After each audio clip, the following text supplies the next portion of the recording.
Over at DC Comics, there's hardly a better creative team than writer Christopher Priest and artist Carlo Pagulayan.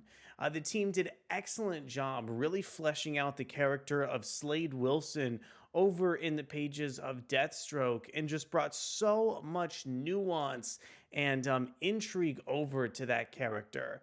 But today, we're going to go ahead and see the duo tackle a little bit of a title in a different context.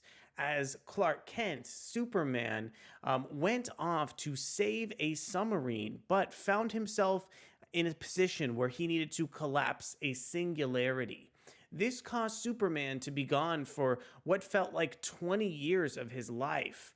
Today, we're going to go ahead and see what's next for Clark Kent after he returns to Earth for what felt like 20 years for him, but seemed like the blink of an eye for some of his supporting cast. My name is Ariko Braddock, and today let's go ahead and dig deep into Superman Lost #1 to see if it can hold up to some of the previous works over from Priest and Pagulayan. But before we dive deeper into the video, I want to go ahead and encourage you to consider subscribing to the channel and hitting the like button on this video if you enjoy our content. And next up, I want to go ahead and introduce the status quo for Superman Lost with DC's solicitation text for the issue. After Superman is called away on a routine Justice League mission, Lois Lane awakens to find a complete stranger standing in her living room. The Man of Steel, home much sooner than expected, reveals he has in fact been lost in space for 20 years. Nothing and no one seems familiar to him anymore, and the timeless bond between them has been severed. Or has it? Can love conquer all? Superman's 85th anniversary celebration continues with this all-new blockbuster 10-issue self-contained series from the creators of the Eisner-nominated Deathstroke series. And I want to share the creative team behind Superman Lost #1. This one is written over from Christopher Priest. We have art and plotting over from Carlo Pagulayan, inks from Jason Paz, colors from Jeromy Cox, and we have letters over from Willie Schubert. The cover for the issue is illustrated by Carlo Pagulayan, Jason Paz, and Elmer Santos. And I want to show off a look at the incredibly expansive cover behind Superman Lost #1. Here's a look at the kind of really gorgeous and I think thematically powerful, debut cover for the series. And I really appreciate the fact that this is also kind of drawn by the interior artist, Carlo Pagulayan, as well. So you really get a good idea of what some of the interior work in the issue is going to look like, just due to the fact of the way kind of Superman is rendered. And I love sort of the iconic pose that he's striking. And also think the logo design for this is very, very cool. I wish DC kind of used this minimalistic effect with kind of a really kind of modern logo on more covers. I really appreciate the sense of design work that went into Superman Lost. And let's go ahead and take a look at some of the interior art for the issue. I love the way that Priest never talks down to readers, whether it be like the Black Adam series or other comics over at DC, and just utilizes so many different caption boxes in the issue. But I also think that these boxes, give a sense of personality to the series, and just the way that Priest is able to sort of pace a script along with the artist is incredible and just offers a sense of synergy that you don't typically see in this medium. When you're taking a look at this page, it's so kind of cramped and congested. It might sort of pull readers away from the issue.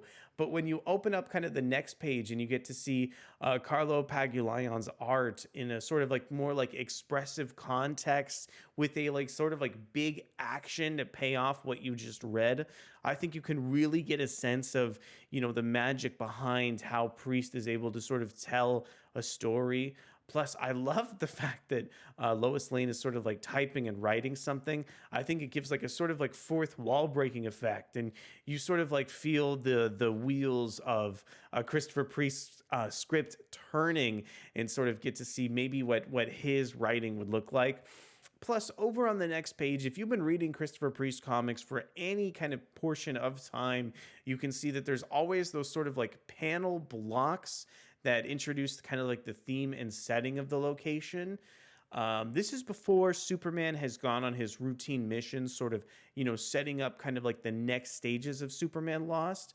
And I was really just kind of shocked with how kind of personal Christopher Priest got in the writing between Lois and Clark in the issue.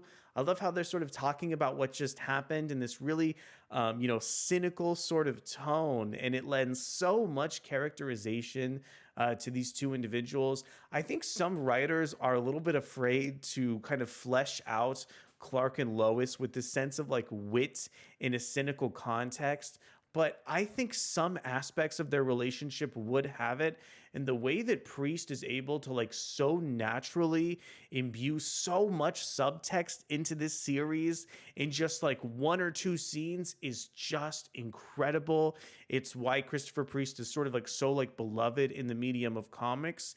And, having his writing lent to a character who's a little bit more sensitive and not quite like as violent, oriented as, characters like Slade Wilson, who are just essentially anti-heroes, and watching Clark Kent, have this like element of subtext, but still be a little bit kind of like sweet in that sense of way that he is just so deep from a scripting standpoint.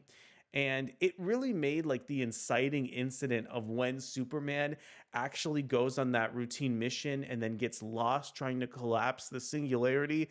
It made it so much more kind of like sad, because watching Superman react to Lois in a different context where he's, so kind of like, interwoven with some of her thoughts is just mentally horrifying, and really just kind of like a fascinating emotional ride throughout the series. And kind of like the next scenes past this one is where you're going to really get kind of more emphasis on all of the moments that led up to Superman becoming lost for that set period of time. And when we get into that sort of routine mission, I love the way that sequence is paced, introducing all of the other Justice League members in the story. It just has this sort of claustrophobic feeling that Christopher Priest lends to the issue. And then by the time I think Superman kind of realizes just how over his head he is, it's too late for him to kind of, turn back or do anything else. And the way that kind of, Superman is telling, both Bruce and Lois this story while we kind of see these interspersed flashbacks is again another reason why Christopher Priest is so good at writing kind of the medium of comics. Along with artist Carlo Pagulayan, I just think kind of like the sense of movement that we can see over on this page up on the screen and in the comic book as well is just so kind of like beautiful and mesmerizing throughout the series. I think maybe kind of one aspect about this that may turn, certain readers a little bit away from this is just how much dialogue is kind of like imbued into this story, whether it be caption boxes or the actual dialogue between the characters. But in order to really kind of get emotionally invested and to have the issue's plot work to the full effect, you absolutely must sort of be invested and read almost every single word in order to get, the full emotional impact. I don't think there's like wasted dialogue, even though there's so much of it throughout the issue.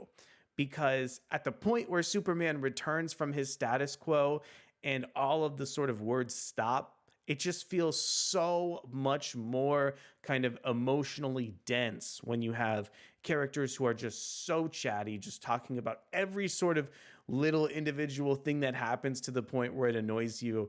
And then you immediately get your inciting incident, and the tone has like completely changed throughout the issue. So just from an emotional standpoint, from an artistic standpoint, from a writing standpoint, there is something so special about Superman Lost.